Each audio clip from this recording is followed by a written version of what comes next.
આગામી 25 તારીખથી પવિત્ર શ્રાવણ માસની શરૂઆત થાય છે, જેને ધ્યાને લઈ રાજકોટ વિભાગ એસટી નિગમ દ્વારા રિક્ષા બસોનું છે આયોજન કરવામાં આવેલું છે, જેમાં ખાસ કરીને રાજકોટથી કેલા સોમનાથ છે, જસદણથી કેલા સોમનાથ છે, રાજકોટથી સોમનાથ માટે પણ છે, અને જન્માષ્ટમીના તહેવારોને ધ્યાને લઈ રાજકોટથી મોરબીથી અલગ અલગ સ્થળેથી સુરેન્દ્રનગરથી આપણે દ્વારકા માટે પણ રિક્ષા સંચાલન માટેનું આયોજન કરેલું છે.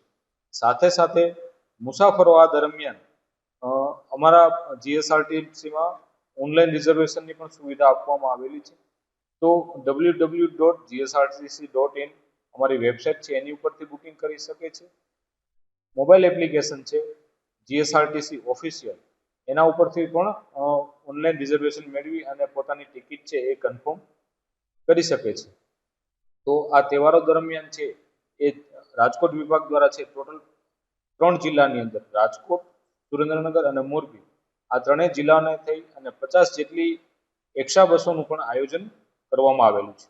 હાલ રાજકોટ વિભાગની એવરેજ દૈનિક આવક છે એ 60 લાખ રૂપિયા આસપાસ થવા પામે છે, પરંતુ તહેવારો અને રિક્ષા સંચાલનને ધ્યાને લઈ અને એપ્રોક્સિમેટ 70 લાખ રૂપિયા જેવી પર ડેની આવક છે એ રાજકોટ વિભાગની થવા પામશે તેવી ધારણા છે.